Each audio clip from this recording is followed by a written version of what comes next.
Oke, jadi saya sudah menggunakan hearing aid itu mungkin sejak umur 3 atau 4 tahun gitu.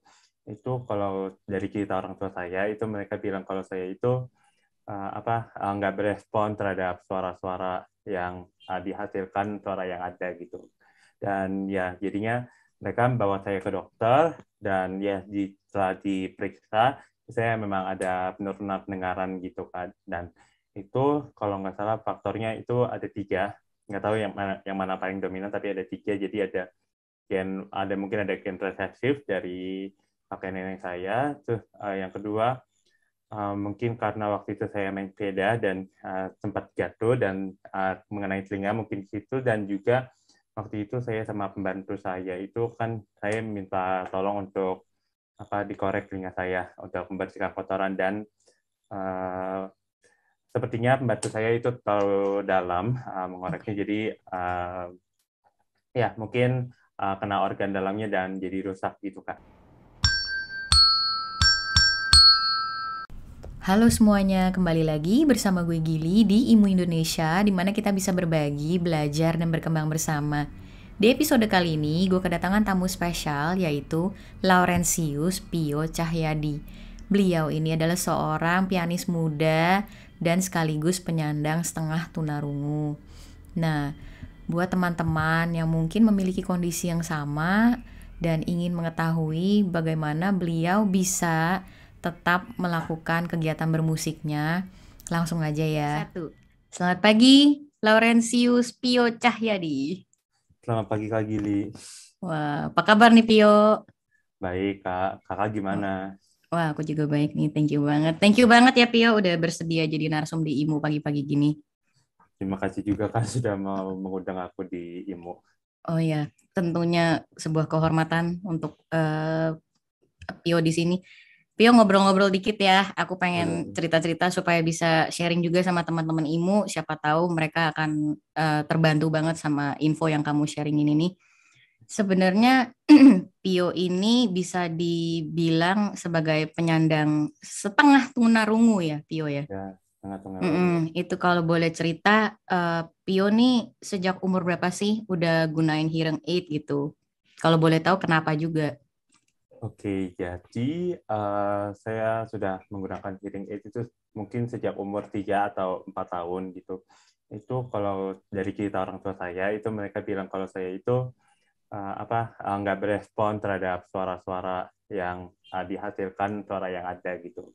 Dan ya jadinya mereka membawa saya ke dokter dan ya setelah diperiksa saya memang ada penurunan pendengaran gitu kan. Dan itu kalau nggak salah faktornya itu ada 3, nggak tahu yang mana paling dominan, tapi ada 3. Jadi mungkin ada gen resesif dari kakek nenek saya. Terus yang kedua mungkin karena waktu itu saya main sepeda dan sempat jatuh dan mengenai telinga mungkin di situ. Dan juga waktu itu saya sama pembantu saya itu kan saya minta tolong untuk dikorek telinga saya untuk membersihkan kotoran. Dan uh, sepertinya pembantu saya itu terlalu dalam mengoreknya, jadi ya mungkin kena organ dalamnya dan jadi rusak gitu Kak. Itu sejak usia berapa tuh Pio kira-kira? Ya mungkin sekitar usia 3 tahun gitu sih Kak. Ya, 3 tahun ya berarti ya. ya. Oke. Terus eh, di usia 3 tahun, Pio didiagnosa eh, seperti itu. Terus usia berapa nih mulai belajar musik? Saya belajar musik itu usia 5 tahun kalau nggak salah Kak. Ya 5 tahun. Jadi waktu Itu itu, Pio yang minta sendiri atau memang oh, orang tua yang ngirim Pio ke kursus musik gitu? oke. Jadi awalnya gini Kak. Jadi waktu itu saya punya mainan seperti laptop dan ada keyboardnya, dan keyboardnya itu bisa mengeluarkan bunyi-bunyi seperti bunyi piano gitu Kak. Nah, terus mama saya itu waktu itu mencet maksudnya keyboard tertentu gitu, dan saya bisa mengikutinya dengan baik gitu. Maksudnya Wow. mengulang apa yang dilakukan oleh mama saya dengan baik. Dan mama saya langsung menemukan bahwa saya punya bakat musik, dan ya udah akhirnya saya di lesin piano sama orang tua saya gitu Kak. Berarti ini kayak kalau boleh tahu penurunan pendengarannya itu nggak sampai lebih dari 50 ya berarti ya? waktu itu kayaknya enggak sih Kak, waktu itu, tapi sekarang udah lebih sih Kak. Ah, oke oke oke. Tapi maksudnya yang bikin aku amazed tuh dengan dengan kondisimu, tapi kamu bilang di umur 5 tahun mamamu main musik bisa kamu repeat lagi gitu ya? Iya, iya Kak. Hmm. Terus yang bikin kamu akhirnya tertarik untuk mendalami piano nih apa nih? Kenapa harus piano gitu, nggak instrumen lain?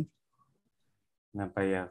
Karena ya saya juga dulu diajarin kalau piano itu istilahnya dalam tanda kutip ibu dari segala instrumen gitu. Jadi dia pertama kan instrumen string dan percussion juga. Jadi dan itu dari piano aku juga bisa baca not balok di kunci G dan kunci F. Jadi aku udah tahu dua kunci itu, dan itu juga melatih kelincahan jari ya, kelincahan jari gitu yang juga nanti berfungsi kalau misalnya main instrumen lain. Seperti itu.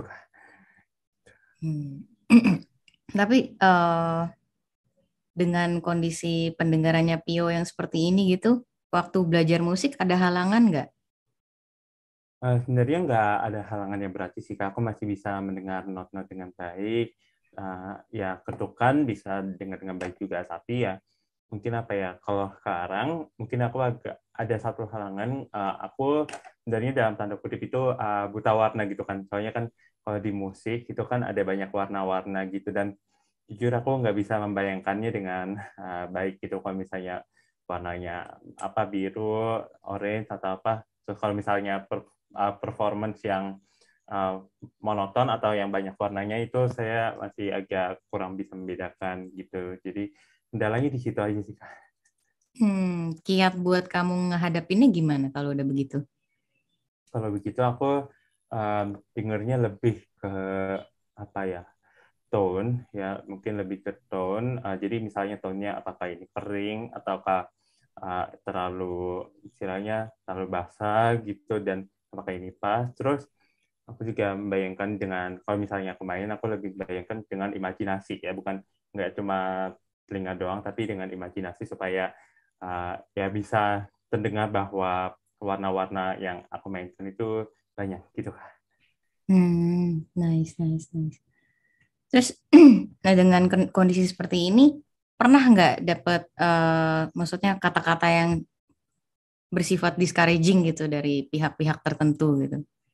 Iya, sebenarnya pernah sih sekali aja Kak. Jadi waktu itu pas kelas 4 SD ya, kita lagi senang-senangnya buat apa, have fun berteman dengan yang lain gitu, dan ya ada beberapa teman yang suka bercandain aku dengan ngatain aku conge gitu ya, conge Oh. ya, tahu ya, yang seperti kalau keluar cairan gitu dari telinga, dan ya aku sering dikatain gitu. Tapi ya